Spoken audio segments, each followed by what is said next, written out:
यदि संभव हुआ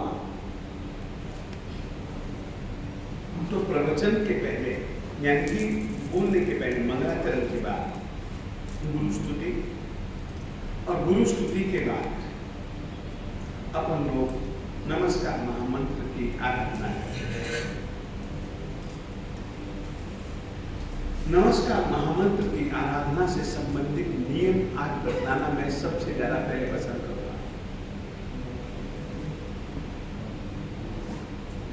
चाहे कोई भी मंत्र क्यों ना हो, उसके लिए 3 चीजें अनिवार्य हैं। 3 चीजें अनिवार्य हैं। सबसे पहले जहां पर अपने बैठेंगे क्षेत्र शुद्धि। आप कहीं पर भी बैठेंगे, कोई तो जमीन तो होगी ना, कहीं पर भी बैठेंगे कोई ना कोई क्षेत्र तो होगा ना। क्षेत्र शुद्धि अनिवार्य है। नंबर 2, देह शुद्धि अनिवार्य है। देह शुद्धि से मतलब हम लोग 2 हाथ, पांव, टांगे, मुंह, सिर, इसका नाम है पंचांग शुद्धि। 2 अंग ये हो गए, 2 अंग ये हो गए, 5वां अंग ये हो गया। पंचांग शुद्धि अनिवार्य है। फिर थोड़ा सा आगे बढ़ते हैं। पंचांग शुद्धि में भी नाखूनों की शुद्धि। नाखून पांव पर होते हैं, हाथ में होते हैं। नाखूनों की शुद्धि थोड़ी ज्यादा ध्यान से करनी है, अच्छे ढंग से करनी है। ये चीजें पहले से ही आपको मैं समझा करके चल रहा हूं। हर रोज समझाने की मुझको कोई जरूरत नहीं है। जब कभी भी आना हो, पंचांग शुद्धि का क्या है? यदि परिणाम पाना है तो यूं तो आप जैसा करते हैं करो। यदि सचमुच में परिणाम पाना है तो हमको कुछ पद्धति अपनानी ही पड़ेगी। तो पंचांग शुद्धि अनिवार्य है। आंखों पर चीजें मारें, मुंह को बहुत अच्छे ढंग से साफ करें, सिर को बहुत अच्छे ढंग से साफ करें, आलस्य नहीं चाहिए। हमारे यहां पर सूर्य मंत्र कल्प समुच्चय में स्पष्ट रूप से लिखा है पंचांग शुद्धि विधाय। आराधना के लिए पंचांग शुद्धि जरूरी है। पंचांग 2, 2, ये 2, 2, 4 और 1, 5। यहां से धोना चालू कीजिए अच्छे ढंग से, बहुत अच्छे ढंग से साफ कीजिए। आलस्य भाग जाए, जागृति बनी रहे। ये 2 और इनका विशेष करके ये जो मैंने कहा, नाखूनों की शुद्धि, छिद्रों की शुद्धि अनिवार्य है। पांव में भी अच्छे ढंग से पंजा, हथेली, ये सब चीजें बहुत जरूरी हैं साधना के लिए। एक बात याद रखिएगा, हम लोग जो कुछ भी करेंगे कोशिश करेंगे एक मुद्रा बनाए, मुद्रा बनाए, और मुद्रा बना करके ही अपन लोग जाप करेंगे। मुद्रा में विशेष करके हाथों का उपयोग अधिक होता है।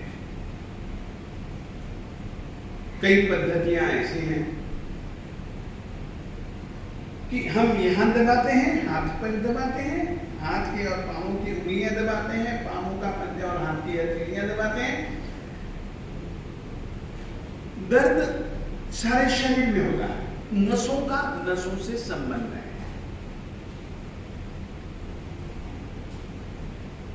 एक नस नहीं डरते, कई नसें डरते हैं, और वो दबाव देना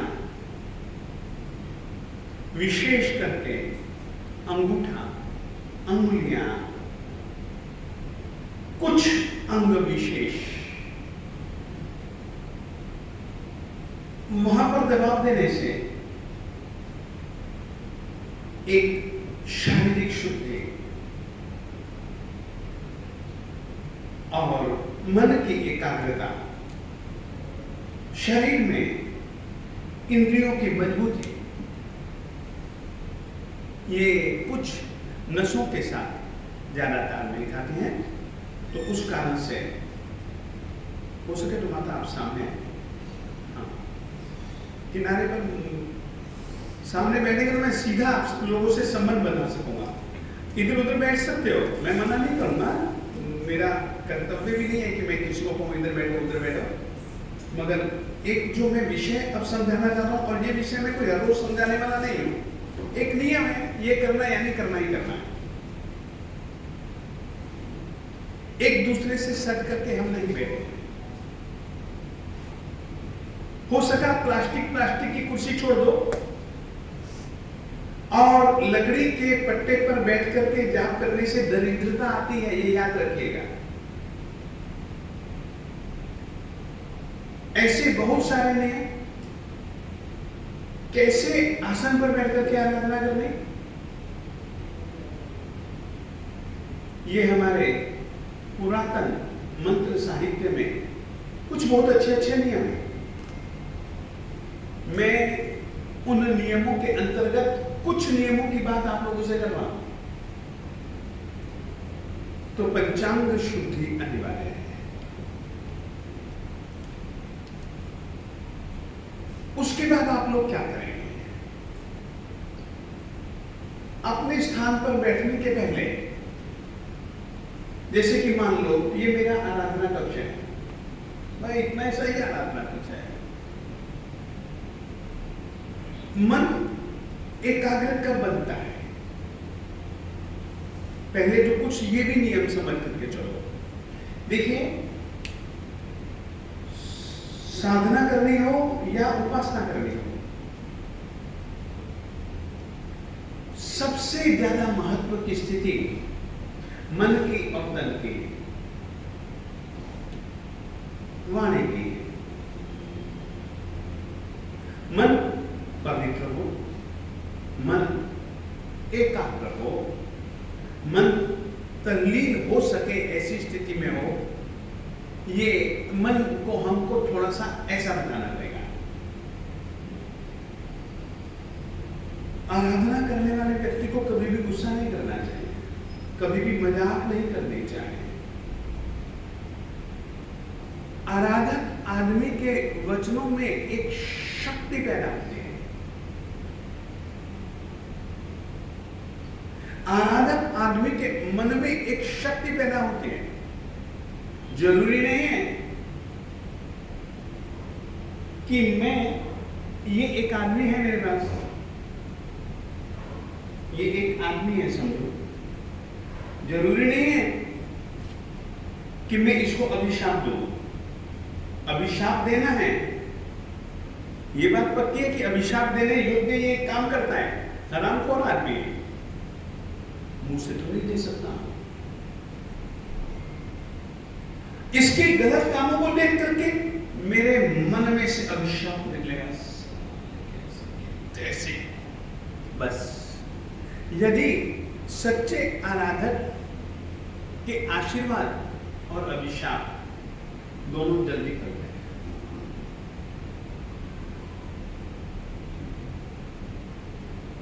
क्यों? मन का राजा होता है और मन की बात जल्दी सामने वाले तक जाती है। बोला गया वचन सामने वाले के पास में जल्दी जाता है।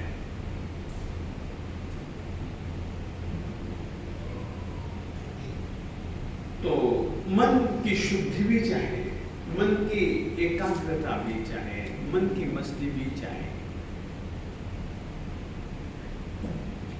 आज इसके लिए मैं अब कुछ नियम, छोटे छोटे से नियम कि हम कैसे मन को पवित्र रख सकते हैं, हम कैसे मन को एकाग्र रख सकते हैं। इसके लिए हमको केवल यहां पर बैठ करके ही काम नहीं करने का है। एक तो ये बहुत बड़ी गलती है हम लोगों की, बहुत बड़ी भ्रांति है। मैं आराधक बनना चाहता हूं, मैं उपासक बनना चाहता हूं, जिस समय माला हाथ में लूंगा उसी समय कुछ नहीं होगा, पूर्वाभ्यास करना पड़ता है।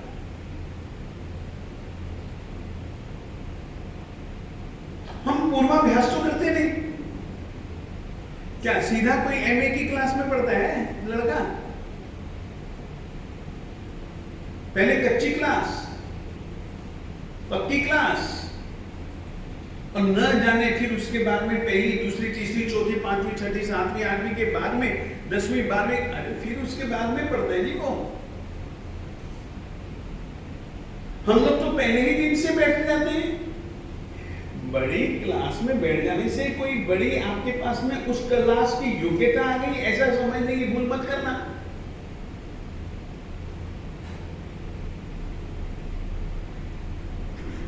कि मैं बड़ी क्लास में गया, एक संस्कृत में कहावत है, देखो आप लोगों को ही कह रहा हूं परंतु आप लोग गुस्सा न माने। एक छोटी सी कहावत है, शिखर पर कौवा बैठे क्या वो गर्व है?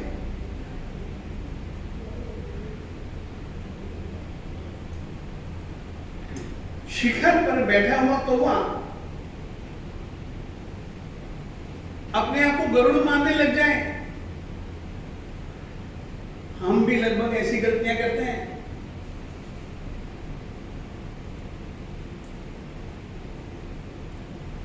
ये गलती इस दुनिया में, आराधना उपासना की दुनिया में यदि यह गलती रही तो फिर आप ये समझो कि कदम भी हम आगे नहीं बढ़ा पाएंगे। उपासना का काम, इधर आओ माता, उपासना का काम 3 चीजों को साथ में लेकर के चलिए। 3 चीजों को बिल्कुल अपने साथ में लेकर के चलना है। उन 3 के बिना अपन लोग कभी भी उपासना की दुनिया में सही ढंग से प्रवेश ही नहीं कर पाएंगे। चलने की बात तो छोड़ दो, चलने की बात तो छोड़ दो, उपासना की दुनिया में हम प्रवेश भी नहीं कर पाएंगे। वो 3 बातें। कभी भी जिंदगी में किसी भी विषय में अक्कड़ मत रखना, ये पहली शर्त है। क्यों नहीं रखना अक्कड़? अक्कड़ क्यों नहीं रखना? आपने कई बार सुना होगा मेरे विषय में, महाराज जी तो हर किसी की बात मान जाते हैं। बात बिल्कुल सही है, मैं अक्कड़ रख ही नहीं सकता हूं। सोचता जरूर हूं, समझता भी जरूर हूं, परंतु पकड़ आई कि अक्कड़ बनी तो पकड़ आई। अनुभव करो, पकड़ कब बनती है? जब आदमी के पास में अक्कड़ होती है। समझदारी से पकड़ अच्छी, बेसमझी में पकड़ बहुत रफ से रफ अपने आप को नुकसान पहुंचाने वाली चीज। फिर से कह देना चाहता हूं, समझदारी में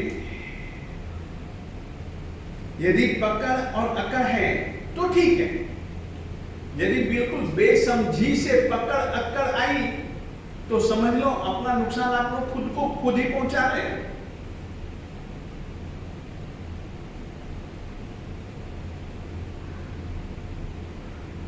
तो ये अक्कड़ किसी भी चीज की अकड़ नहीं चाहिए, थोड़ी सी भी किसी भी विषय की अकड़ रहेगी ना। क्यों, ये भी मैं क्यों कह रहा हूं, आप लोग समझे। ये बात मैं इसलिए कह रहा हूं, आप महसूस करना ना, आप महसूस करना। आपकी गलती में बतला रहा हूं, ये भी सही है।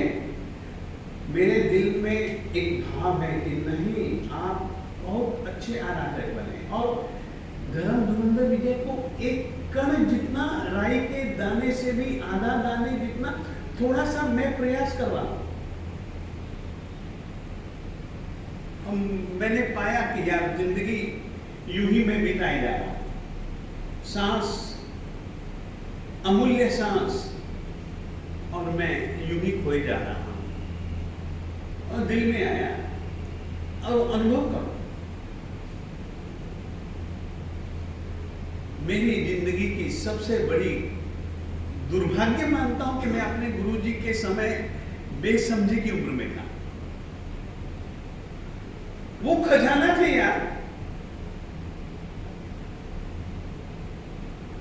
वे लुटाते थे, मगर हम बेसमझ, बेसमझ यानी कि बिल्कुल बेसमझ, नहीं समझे, रस ही नहीं लिया।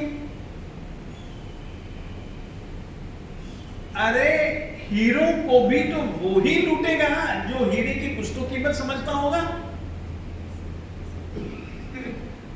हम कोयलों में रस लेते थे, हीरो में रस नहीं लिया। और हमारा गुरु विजय समुद्र सूरी जी महाराज से कितना एक वो, देखो तुमको मैं एक बात कहूं, मैं इंद्रदिम्न गुरु जी तक तो मैं बिल्कुल उनके साथ में रहा। विजय समुद्र सूरी जी जब तक वे जीवित रहे, दीक्षा लेने के बाद से हमने कभी भी एक दिन भी उनको नहीं छोड़ा, और उन्होंने हमको नहीं छोड़ा, हमने उनको नहीं छोड़ा। सोना भी उनकी निगाहों में, बैठना भी उनकी निगाहों में। आप मानेंगे, अब बच्चा, ये तो बच्चा था, बिना मुस्कुराने का था। बच्चों को आप देखो ना, सोते कहीं है, उठते कहीं है, सोएंगे यहाँ, उठेंगे वहां, यानी रिड़कना, लौटना, उठना, नींद में ये सब चलता रहता।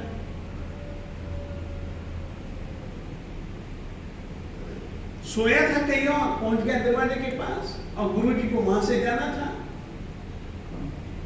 तो गुरुजी ने ऐसी चपत कभी नहीं खाई जिंदगी में। ये स्नेह भीनी, ये वात्सल्य भीनी चपत कभी कभी भी नहीं खाई। तरस जाते हैं यार ऐसी चपत खाने के लिए। ऐसा गुरु था। हम याद करते हैं अपने दादाजी महाराज को।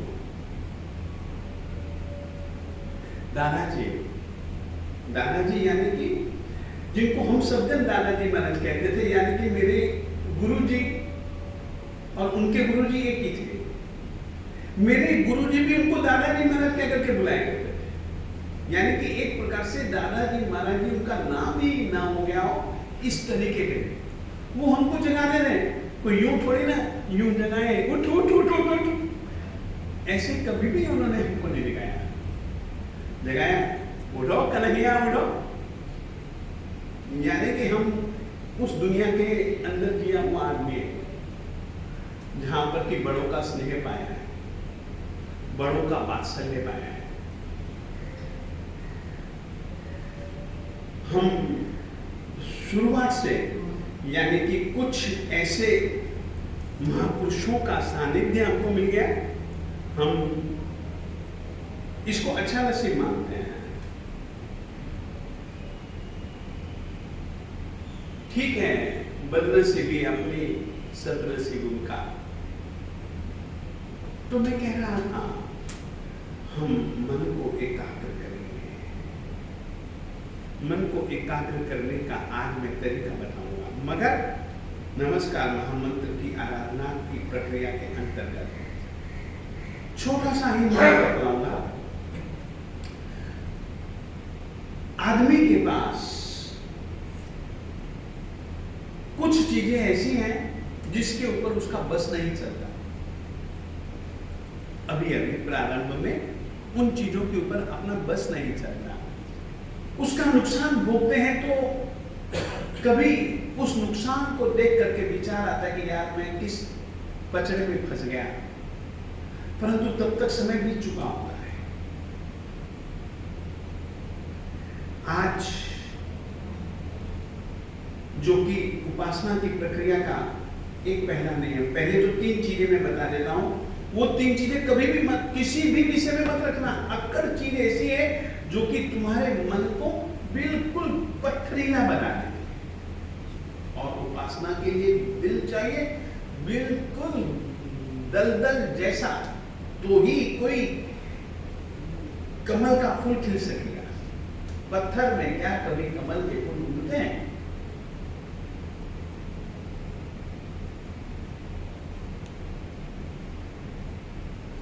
अक्कड़ प्राय करके आदमी की भ्रांति में से पैदा होती है, खुद के विषय की भ्रांति। खुद ही उसने भ्रांति का जाल बुना होता है तो वो अकड़ू होता है। अकड़ू आदमी को आप देखेंगे वो दूसरे को स्वीकारने में हिचकिचाएगा।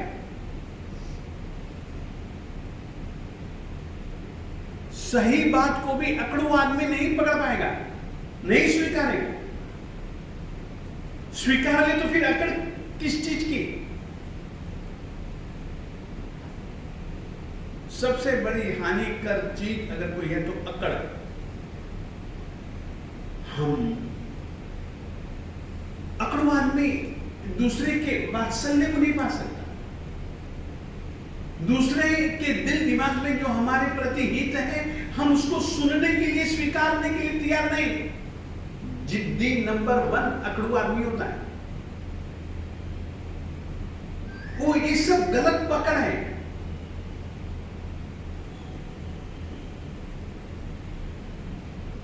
बहुत जल्दी उठ जाएगा, देख लेना तो अकड़ू आदमी।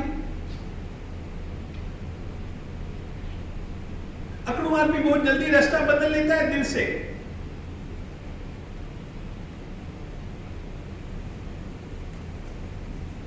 अकड़ू आदमी अपनी गलती को बहुत देर से पहचानता है। दूसरों की सही बात को तो समझ ही नहीं पाएगा, अपनी गलती को देर से पहचानेगा।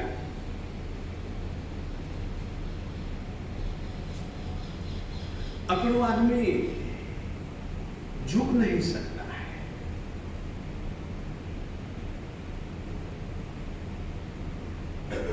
उसका तो एक ही नारा, सर कटा सकते हैं लेकिन सर झुका सकते हैं नहीं।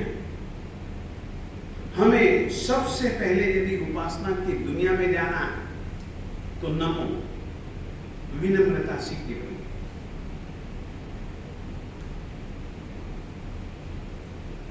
विनम्र नहीं तो समझ लो कोई अच्छी चीज अपने में आप उसको प्रवेश दिलाने के लिए तैयार नहीं हो जी।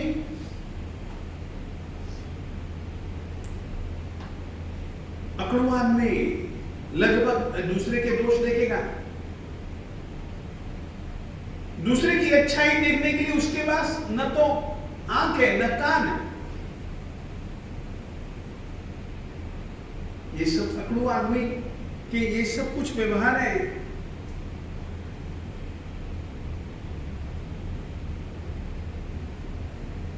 ऐसे आदमियों से बच करके रहना चाहिए।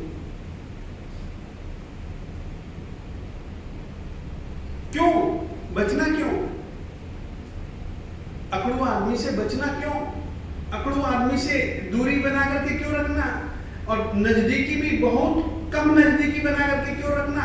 नजदीकी दिखानी ज्यादा, नजदीकी रखनी तो लगभग नहीं जैसी। क्यों? किस लिए? इसकी नेगेटिविटी हमारे अंदर आ जाए। नेगेटिविटी अंदर आ सकती है। और मैं दूसरी बात कहना चाहता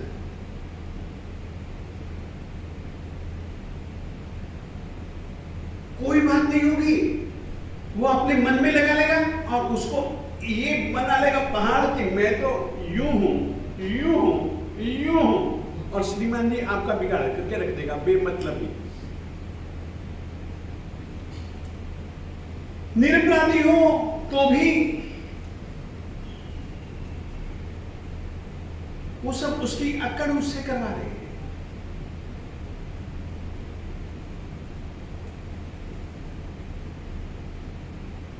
वो इतना सक्षम है ही नहीं कि किसी अच्छी चीज को अपने में समा सके। उपासक आदमी को सबसे पहले निरभिमानिता चाहिए, बेहद विनम्रता चाहिए, किसी भी प्रकार की जिद नहीं, हठ नहीं, अकड़ू हठ ही होगा।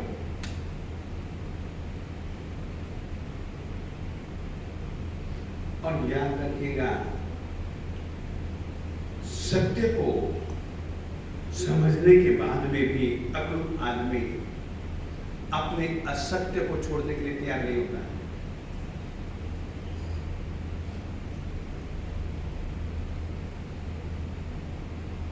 इसीलिए सबसे पहली बात अक्कड़ छोड़ो। दूसरी बात, जो उपासना के लिए एक बहुत जरूरी चीज मैं बताने जा रहा हूं, यदि आपको उपासना की दुनिया में आगे बढ़ना है तो मैं ये विषय लूं, नहीं तो फिर मैं कुछ अपना उपासना का दूसरा विषय है, परंतु इस विषय में आप लोगों को भी थोड़ा सा लग सकता है कि मैंने बहुत गलत बोलना है। मुझको भी लगेगा कि धुरंधर 2 दिन की जिंदगी और उसमें भी 2 पल के लिए मिलना, और 2 पल के मिलन में भी ये क्या, ऐसा मुझको भी नहीं लगना चाहिए। आप लोग बहुत, हमें ऊपर उठना है जी। मैं कोई साधक नहीं हूं, मगर कुछ इस लाइन का विद्यार्थी हूं ना, अ ही से ही, मगर आ सीखने वाला ही तो आ और म मिला करके आम को सीख पाएगा।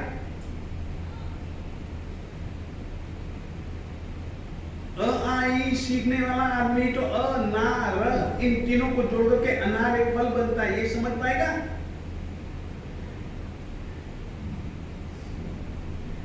अन्यथा आदमी पकड़ नहीं पाता है।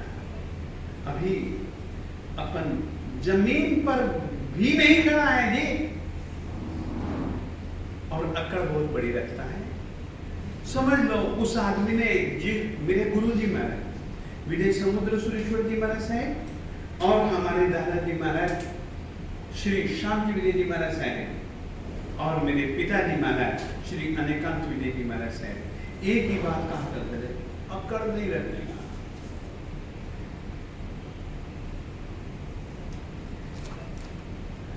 अक्कड़ आदमी आत्म विकास नहीं कर पाता है, मिथ्या भ्रमणाओं में, मिथ्या भ्रांतियों में जीता है। पहली बात तो अक्कड़ नहीं रखने की। दूसरी बात, अश्रद्धा नहीं।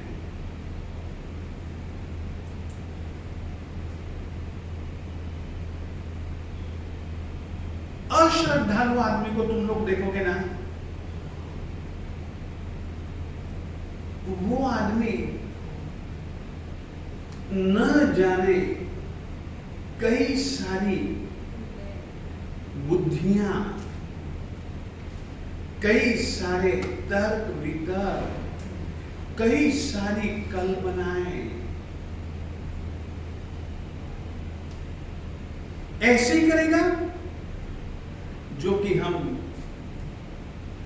मान करके जान सकते हैं। एक बात कहूं, मान करके जानना सरल है,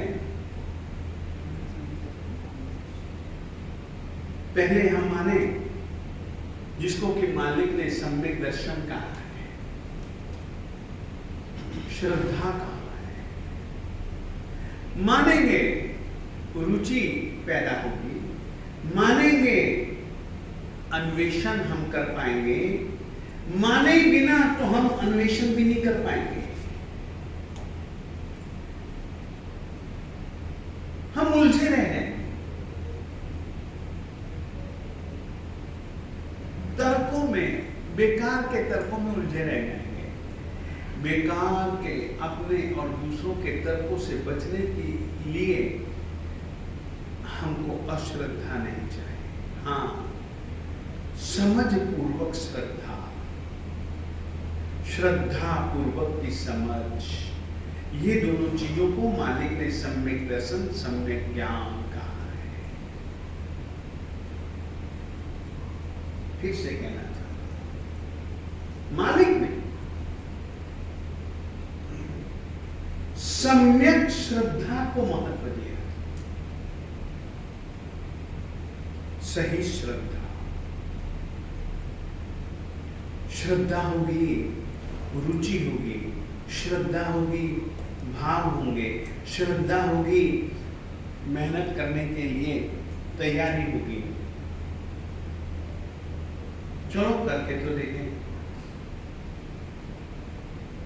और मालिक के द्वारा बताई गई चीज करना,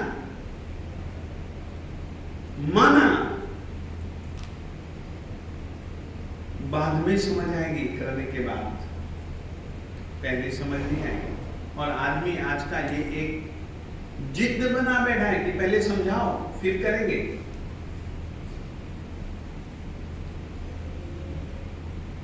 प्यास मिटेगी पानी पीने से, ये तो सीधा साधा सा नियम है।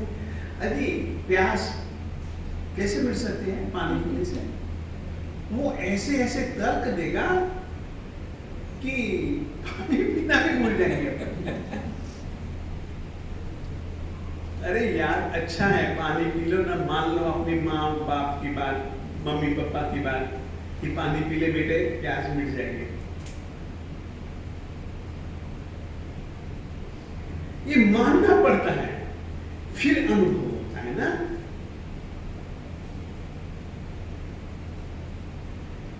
बहुत सारी चीजें ऐसी होती हैं जिन चीजों का हम अनुभव पहले नहीं कर सकते। जहर का पहले अनुभव करने चले ना कि जहर पी करके आदमी कैसे मरता है, अरे मर जाओगे, फिर अनुभव करने वाला भी नहीं मिलेगा।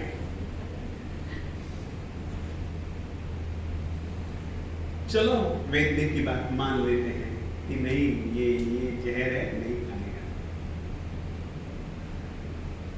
फिर कभी अपनी ऐसी परिपक्व स्थिति बन जाए जब हमारा अनुभव का, समझ का स्तर इतना ऊंचा उठ जाए, हमको पता लग जाए कि जहर मारता है, अमृत जिलाता है, जहर कभी पीना भी पड़े तो साथ में ये करो, वो करो, ते करो, करके देख लो, वो बात जुदा है। मगर पहले तो मान करके चलना पड़ता है। अश्रद्धा से कभी उस और अनजानी मंजिल, अनजानी राह, अनजाने साथी, अनजानी बातें नहीं चालू होती है। नीरा श्रद्धा से चालू होती है। पहली बात अकड़ छोड़ो, अश्रद्धा छोड़ो। तीसरी बात, जानते समझते भी हो ना, कुछ नहीं जानता, सीखने के लिए हर पल तैयार रहो।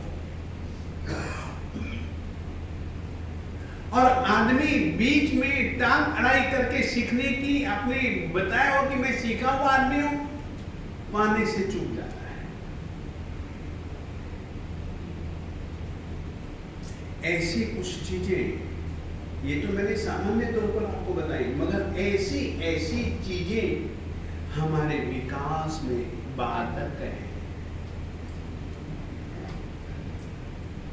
हमारे विकास के अवरोधक है, हमारे विकास की गति के बीच में वो रास्ते पर आता है ना, वो ऊंचा नीचा, क्या लिखा, स्पीड ब्रेकर।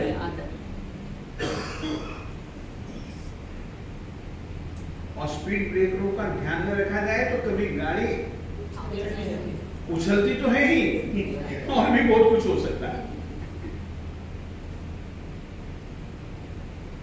तो आज से अपन लोगों ने, आज इतना ही रखूंगा, और अपन अब मैं आज केवल 5 मिनट आप लोग क्या करेंगे